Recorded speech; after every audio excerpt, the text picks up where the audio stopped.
স্বরাষ্ট্র উপদেষ্টা যদি এটার ব্যাখ্যা না দেয়, আগামী রোববার দিন শুধু আইন উপদেষ্টার পদত্যাগের জন্য রাস্তায় নামবো না, স্বরাষ্ট্র উপদেষ্টার পদত্যাগ সহ খোদাবাজ চৌধুরীর উপদেষ্টার পদত্যাগ সহ আমরা রাস্তায় নামবো।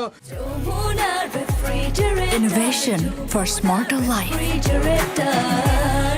আমরা তার পদত্যাগের জন্য আজকে সারাদিন আন্দোলন করেছি। এখন আমাদের আলটিমেটাম হচ্ছে যে আসামিকে জামিন দিয়েছে, সুস্পষ্ট ছবি এবং ভিডিও ফুটেজ থাকা সত্ত্বেও সেই আসামির জামিন ক্যান্সেল করে তাকে আগামী 24 ঘন্টার মধ্যে গ্রেফতার করতে হবে। এবং কি আগামী বৃহস্পতিবার সন্ধ্যা 6টার মধ্যে প্রধান উপদেষ্টাকে আবেদন জানাচ্ছি, উনি আইন উপদেষ্টাকে শোকজ করে কেন এই জুলাই অভ্যুত্থানের ছাত্র জনতাদের যে খুন করেছে, এই জুলাই অভ্যুত্থানের হত্যা মামলার আসামিদের জামিন দিচ্ছে, সেটার ব্যাখ্যা উনি প্রধান উপদেষ্টার কাছে দিবে। প্রধান উপদেষ্টা শোকজ করে তারপর উনি জাতিকে জানাবে।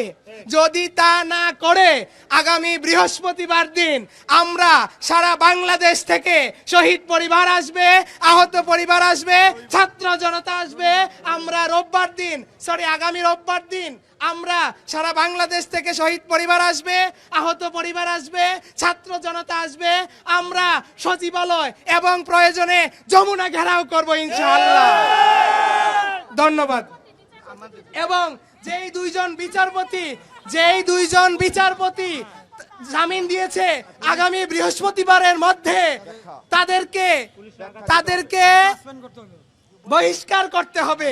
ওই দুজন বিচারপতিকে 21 নম্বর কোর্টের হাইকোর্টের 21 নম্বর বেঞ্চের দুজন বিচারপতিকে বহিষ্কার করতে হবে।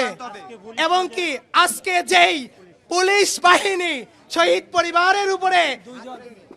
পরিবারের উপরে হাত তুলেছে, 2-3 জন শহীদের মায়ের পেটে লাথি মেরেছে, স্বরাষ্ট্র উপদেষ্টা যদি এটার ব্যাখ্যা না দেয়, আগামী রোববার দিন শুধু আইন উপদেষ্টার পদত্যাগের জন্য রাস্তায় নামবো না, স্বরাষ্ট্র উপদেষ্টার পদত্যাগ সহ খোদাবাজ চৌধুরীর উপদেষ্টার পদত্যাগ সহ আমরা রাস্তায় নামবো সারা বাংলাদেশের শহীদ পরিবার।